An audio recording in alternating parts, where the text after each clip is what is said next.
love it. Absolutely love it. My wife and myself think it's fantastic. It's like a village, seaside atmosphere here. People our age, which is great. And a lot of couples getting around. So much to see, so much to do. Got the beautiful beaches. The streets are just fantastic. They're clean. Absolutely adore this place. This place is a real must if you're looking for somewhere to retire. What do you think of the beach? Oh, the beach is beautiful. Long beaches, you know. If you get further away from the main centre, it's just beaches and there's no one there. You can just walk for miles and you've got the whole beach to yourself. It's just fantastic. Such a beautiful place. Hey, welcome back to the channel, guys. Nice to see you here again. Subscribe to the channel if you can, guys. I'm going to let you lots of information today about Hua Hin and why it's a fantastic or one of the best choices for retirement in Thailand. The main reason people are coming over here is because of the retirement visa in Thailand. You can get a retirement visa in Thailand if you're over 50 years old. And you should have about 800,000 Thai baht in your bank account to get the visa, or you can have 65,000 baht coming in per month, like if that's your pension coming in per month. Once you've got your retirement visa, you know, you got to think about where you want to live in Thailand. You know, it's vastly different, the different areas around Thailand. And some great areas, probably is one of my favorite areas is Hua Hin. I think a lot of retired people are coming over to Hua Hin at the moment. That's a really, really popular place. Pattaya is another very, very popular place, and down in Phuket too. It all depends on your budget, you know, the amount of money you've got coming over to Thailand. Another really important thing to consider when you're living as a retiree in Hua Hin is the cost of living. So let's talk about, you know, the different costs in the town itself. So, you know, it is a tourist town, so there are inflated prices at certain areas. There's some great supermarkets in the town, like Villa Market, which is very much a Western supermarket. It's actually two, I think, or maybe three, but it's definitely two Villa Markets, which is a Western supermarket. But I suggest that, you know, when you come to Hua Hin, you do your shopping, you know, you get all your vegetables, fruits, meat, from, you know, the markets. They're a hell of a lot cheaper, so you can save yourself a lot of money by doing this, guys. That's a really good idea.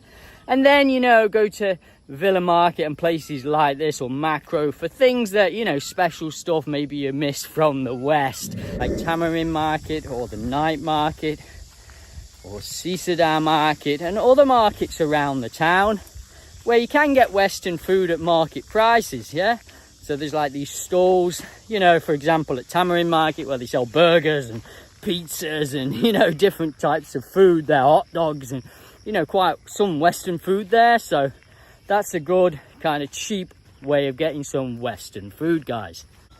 Another important thing is the cost of accommodation. I think most of foreigners coming to Thailand, you know, first of all, you're going to rent a condo, apartment or house, each to their own, which they prefer. Obviously the apartments and condos are cheaper than the houses most of the time. So what would you pay? Well, it totally depends where you want to live in Hua Hin. There's different areas. So if you live in the main kind of hub, you know, along that beach, you know, where the beach road is, you know, where Villa Market, Market Village, along that road, then, and it's beachfront, then the condo is going to cost, yeah, a lot of money probably, you know, if you're overlooking the ocean. Okay, it's probably going to be 20,000-30,000 baht per month.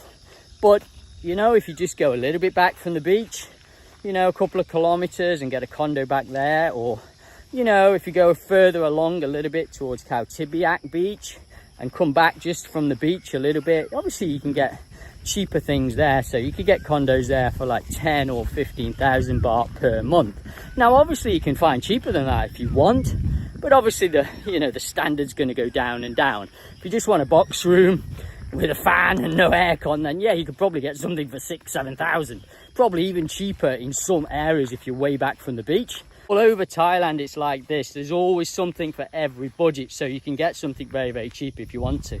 Now, if you're going to get a townhouse, just kind of a bog standard 2-3 bedroom townhouse, small townhouse, then, you know, as long as it's way back from the beach, you know, a few kilometers, then yeah, you could get it for probably 20,000, maybe 15, 20, 25,000. Depends immensely on, you know, what the property's like. Is it in a little estate with security and a swimming pool? They vary immensely. Obviously, these are not going to be beachfront. Anything beachfront in Thailand is, you know, normally is very, very expensive. So you have to pay like a premium to be beachfront, like you would expect, guys. Another important thing for expats is like safety. Now, Hua Hin and Thailand in general is ridiculously very safe place to live. There's lots of other expats, retirees living in Hua Hin for many, many years. So, you know, if there was any problems there, you'd hear about it on the news, or people just wouldn't go there. Another important thing is healthcare, and, you know, what are the hospitals like in Hua Hin? And there's three like main hospitals. You've got Bangkok International Hospital, which I'll show on the screen now. You've got Hua Hin Hospital and Sao Paulo Hospital. So they're kind of three of the main hospitals. You know, how much would you need per month to live in Hua Hin? Now, this is like kind of very individual to each person. I mean, I think personally, you know, I could live there as a single person for about 40,000 baht per month. Now, would that be a good life? It'd be okay. You'd have to stay in a condo away from the beach quite a lot. You'd have to get a really cheapo condo. You know, it'd give you a little bit of money, but you would be struggling a little bit, I think. So I think a better budget would be anywhere between 50 and 60,000 baht per month. That would be as a single guy in Hua Hin, guys. Now, if you're coming as a couple, I don't think you need to double it, but I think definitely, you know, you'd want something between about 70 to 80,000, and then I think that would be okay. You could live quite comfortably and have quite a nice life out in Thailand on that as a couple. If you enjoyed the video, I hope it helps you out if you're thinking about coming to retire in Hua Hin.